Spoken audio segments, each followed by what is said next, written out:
So in this piece of video, we're gonna cover practical number 5. The objective of this practical is to write a program to compute the total. One objective हो गया ये हमारे पास एक to compute the total. And second क्या कह रहे हैं? The average of 6 numbers. दो चीजें हमें करनी है. एक टोटल कैलकुलेट करना है गिवन 6 नंबर्स का और उन्हीं 6 नंबर का फिर एवरेज भी निकालना है यानी टोटल डिवाइडेड बाय 6 हो जाएगा.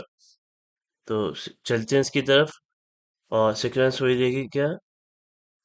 Good algorithm source code output and then flow chart.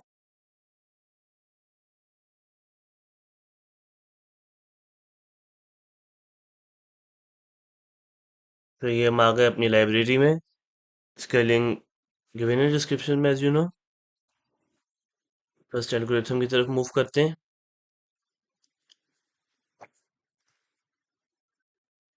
Practical number 5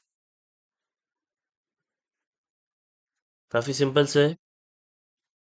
step number 1 as usual start.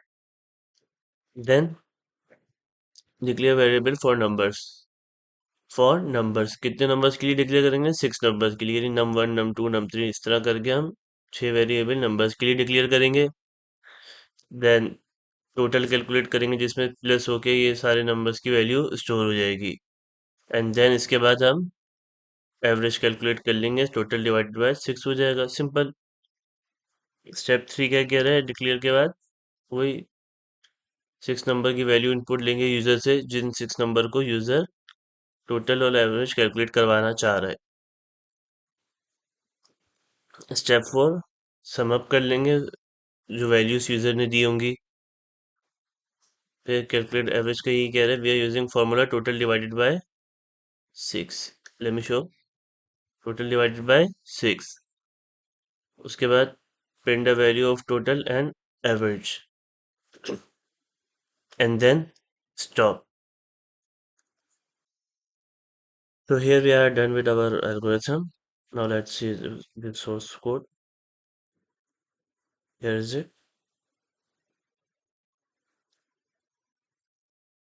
Download करेंगे और उसको C++ IDE में ही समझेंगे.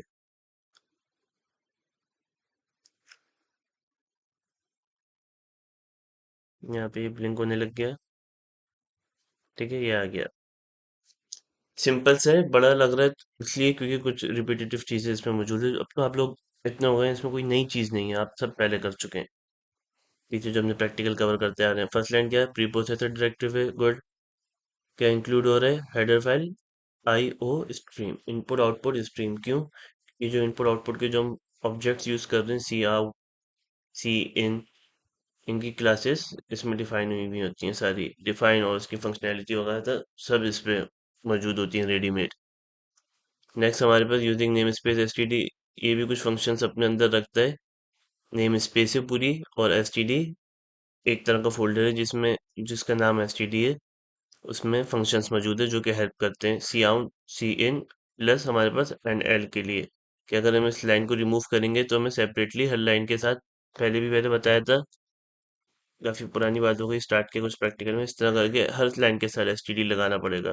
अब हर इसके एंड एल के साथ और सी आउट सी इनके साथ इतने सारे मौजूद है हमारे पास कोई 15-20 इनके साथ STD लगाएं. उससे अच्छा हमने स्टार्ट में लिख दिया. हालांकि ये अच्छी चीज नहीं है आगे जाके हमें ये रिकमेंड नहीं किया जाता लेकिन एज अ बिगनर आपको यूज करने की परमिशन है. फिर उसके बाद सबको ही पता है और लाजमी है कि हमारे पास हर हर पीस ऑफ कोड में एक मेन फंक्शन होगा. यहाँ इस मेन फंक्शन के आर्गुमेंट void है यानी कोई आर्गुमेंट नहीं ले रहा है ये अपने अंदर. ये पैरामीटर्स के लिए आर्गुमेंट्स को और डाटा टाइप इंटीजर है. इसके बाद हमने यहाँ पे क्या किया वेरिएबल डिक्लेयर किए नंबर 1 से नंबर 6 तक यानी 6 नंबर के लिए और एक टोटल और एक एवरेज के लिए. यहाँ पे इस चीज़ का ख्याल रखा जाए कि इनको अलग अलग लाइन में भी डिक्लेयर किया जा सकता है. कोई हार्ड एंड फास्ट रूल नहीं है कि हमने फ्लोट लिख के एक ही में करना है. फ्लोट num1 हो गया नेक्स्ट लाइन में हम दोबारा आते फ्लोट num2 हो गया. लेकिन उस चीज़ में क्या होता है हमारे पास सूरत में कि फ्लोट num1 के बाद हमारे पास ये सेमी कॉलन लगता. अब हमने क्या किया, कॉमा दे के पहले सबका लिख दिया और एट द एंड हमने सेमी कॉलन लगा दिया। इस तरह फ्लोट सब पर अप्लाई हो गया कि हमारे पास एक वेरिएबल डिक्लेयर हो गया, सॉरी 8 वेरिएबल डिक्लेयर्स हो गए, जिसमें हम मुख्तलिफ चीज़ें आगे स्टोर करेंगे। फिर ये दो लाइनें कोड को फैंसी, आउटपुट को फैंसी करने के लिए। ऊपर क्या कह रहा है, calculate the average of 6 numbers. ये हमारे पास फैंसी हो गया, एक हेडिंग टाइप आ गया। नीचे उसकी अंडरलाइन के लिए हमने इज इक्वल्स टू को यूज कर लिया। अब ये हमारे पास वापस मेन हिस्सा आ रहा है, क्या करें, taking input for 6 numbers. Enter the first number, cin num1, enter the second number, cin num2 and so on, cin num6 तक। तो 6 नंबर हम यूजर से इनपुट लेंगे जिसका वो टोटल और एवरेज कैलकुलेट करवाना चाह रहा है। अब हम अपना कैलकुलेशंस करेंगे टोटल और एवरेज का। फॉर्मूला डिस्कस हो चुके हैं। टोटल में सिंपल प्लस है और एवरेज में टोटल डिवाइडेड बाय 6 है। उसके बाद ये लाइन एक गैप देने के लिए आ रही है, एक लाइन का गैप देने के लिए आउटपुट में। उसके बाद हम फिर आउटपुट प्रिंट कर रहे हैं टोटल और एवरेज की वैल्यू को, और ये हमारा कोड खत्म होता है रिटर्न 0 के साथ। रन कर लेते हैं ताकि आउटपुट भी हम देख लें इसका। कोई भी रैंडम वैल्यूज हम चूज कर लेते हैं, 6, 5, 4, 3, 2, 1। ठीक। तो टोटल हमारे पास क्या आ गया, 21 आ गया, और उसका एवरेज 21 डिवाइडेड बाय 6, 3.5 आ गया। लास्ट हमारे पास फ्लो चार्ट रह गया, उसको भी कवर कर लेते हैं आज के आज। फ्लो चार्ट पिक्स,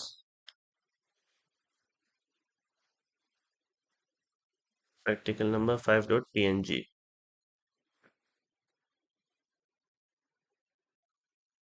क्या हुआ इसमें, हमारे पास स्टार्ट किया, इनको टर्मिनेटर्स कहते हैं, स्टार्ट और स्टॉप को, दोनों सेम शेप्स में होते हैं। उसके बाद यहाँ पर हमारे पास इनपुट आउटपुट फंक्शन और होते हैं पैरेललोग्राम में। तो इनपुट 6 नंबर लिया, उसके बाद कैलकुलेट किया,